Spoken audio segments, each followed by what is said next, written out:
Imagine this. You create a company in your garage. You work day and night. You build it into a billion-dollar business. And then, they fire you. They kick you out of your own company. How would you feel? Angry? Broken? Finished? This is the true story of Steve Jobs. A man who changed the world twice. Once when he created Apple. And once when he came back to save it. This is not just a success story. This is a story about failure, pain, and comeback. So listen carefully. Because this story will teach you something powerful. Let's begin. Steve Paul Jobs was born on February 24, 1955, in San Francisco, California. His biological parents could not keep him. So he was adopted by Paul and Clara Jobs. They were simple people. Paul was a mechanic. Clara was an accountant. They lived in a small house in Mountain View, California. This place would later become famous. People would call it Silicon Valley. But back then, it was just a quiet neighborhood. Young Steve loved watching his father work in the garage. Paul would take apart electronics. He would fix them. Put them back together. Steve watched everything with big, curious eyes. He learned something important from his father. Even the inside of a product should be beautiful. This lesson stayed with him forever. In school, Steve was different. He asked too many questions. He did not follow the rules. Teachers did not know what to do with him. But Steve was not a bad student. He was just different. He wanted to understand why, not just what. In high school, something magical happened. Steve met a boy named Steve Wozniak. Everyone called him Woz. Woz was a genius with computers and electronics. Steve Jobs was a genius with ideas and design. Together, they were perfect. After high school, Steve went to read college. But after 6 months, he dropped out. College was too expensive for his parents. And Steve did not see the value in most classes. But he did not leave the campus. He stayed and attended classes he loved. One class changed his life, calligraphy. He learned about beautiful fonts and letter design. Years later, this knowledge helped him create the Macintosh, with the most beautiful fonts any computer ever had. In 1974, Steve got his first job at a company called Atari. They made video games. Steve was difficult to work with. Other workers complained about him. But his boss saw something special. Steve had vision. He had fire. After some months, Steve left Atari. He traveled to India, searching for spiritual answers. He came back different. Calmer. More focused. And ready to change the world. In 1976, something incredible happened. Steve Jobs and Steve Wozniak started building computers. Where? In a garage. Jobs' parents' garage. Woz built the machines. Jobs sold them and created the vision. They called their company Apple. Why Apple? Steve thought it sounded friendly and simple. Not scary like other computer companies. Their first computer was called the Apple I.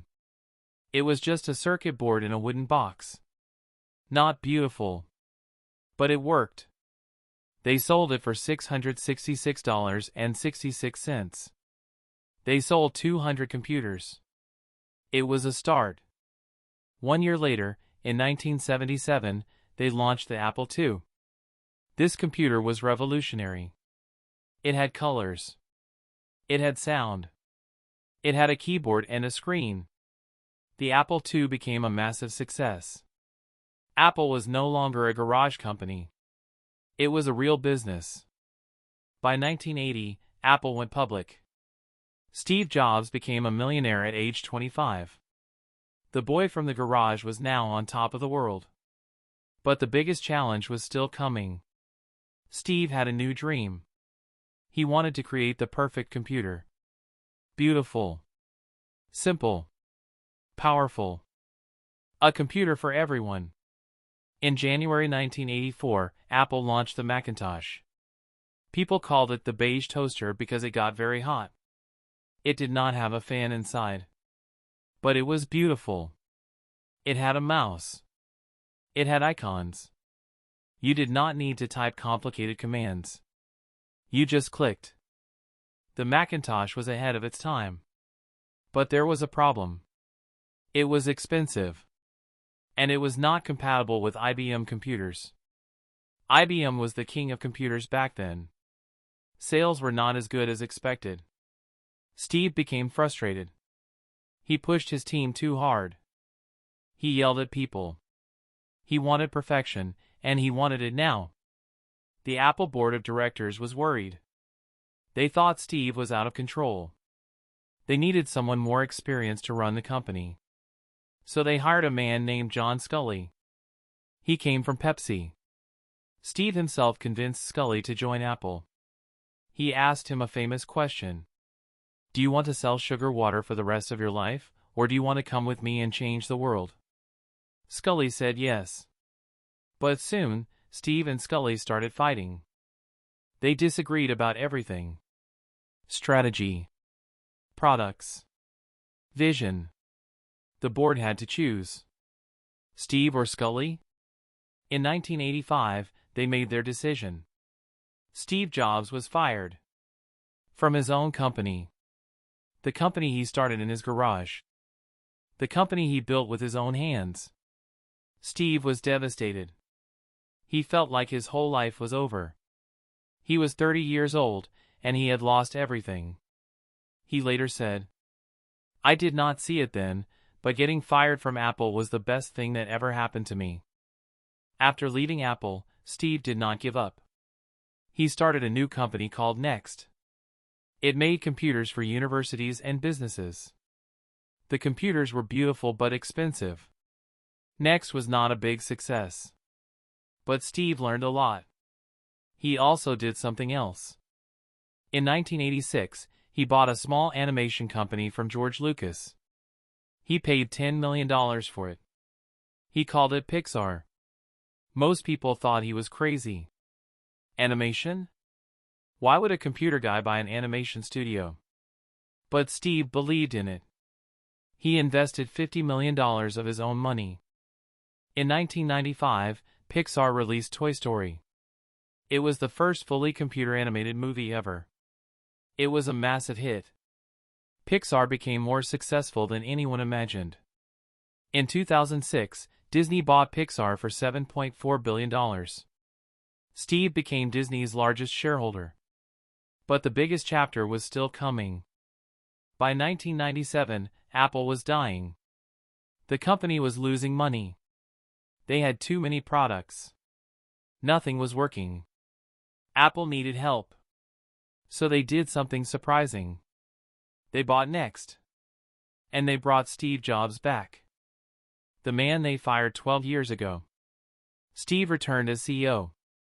And he did something nobody expected. He killed most of Apple's products. He said, focus is about saying no. Then, he started creating again. In 1998, he launched the iMac. A colorful, beautiful computer. It was a hit. In 2001, he launched the iPod. A music player that could hold 1,000 songs. It changed the music industry forever. In 2007, he launched the iPhone. A phone. A music player. An internet device. All in one. It changed everything. In 2010, he launched the iPad. Again, it changed how people use technology. Apple became the most valuable company in the world. The man who was fired saved the company. And made it greater than ever before. Steve Jobs died on October 5, 2011. He was only 56 years old. But his legacy lives forever. Every time you use an iPhone, MacBook, or iPad. Every time you watch a Pixar movie. You see Steve's influence. So what can we learn from his story? First, failure is not the end.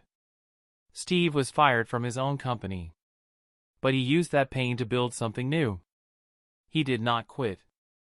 He did not hide. He kept creating. Second, stay hungry. Stay foolish. These were Steve's famous words. Never stop learning. Never stop trying new things. Never lose your curiosity. Third, focus on what matters. Steve said no to many things, so he could say yes to the important things. Do not try to do everything. Do a few things, but do them perfectly. Fourth, make something beautiful. Steve believed products should be beautiful inside and outside. He learned this from his father in that garage. Whatever you create, make it with love. And finally, your time is limited. Steve knew he was sick for many years. He knew his time was short. So he did not waste a single day. He once said, "Your time is limited, so don't waste it living someone else's life. Live your life. Chase your dreams. Not your parents' dreams. Not society's dreams. Yours." The boy who was adopted. The boy who dropped out of college. The man who was fired from his own company. He became one of the most influential people in history. Not because he was perfect, but because he never stopped creating. He never stopped believing. He never stopped trying. So if you feel lost today, if you feel like you failed, if you feel like it's too late, remember Steve's story. Remember that failure is not final. The garage where Apple started is still there. It reminds us that big things start small, that dreams begin in unexpected places. So start today. Start in your garage, your room, your mind. Start with what you have. And never, ever give up. Because the world is waiting for what only you can create. Thank you for watching. If this story inspired you, subscribe to this channel. We bring you stories of people who changed the world. Stories to help you learn English. And stories to help you believe in yourself. See you in the next story. Keep learning. Keep dreaming.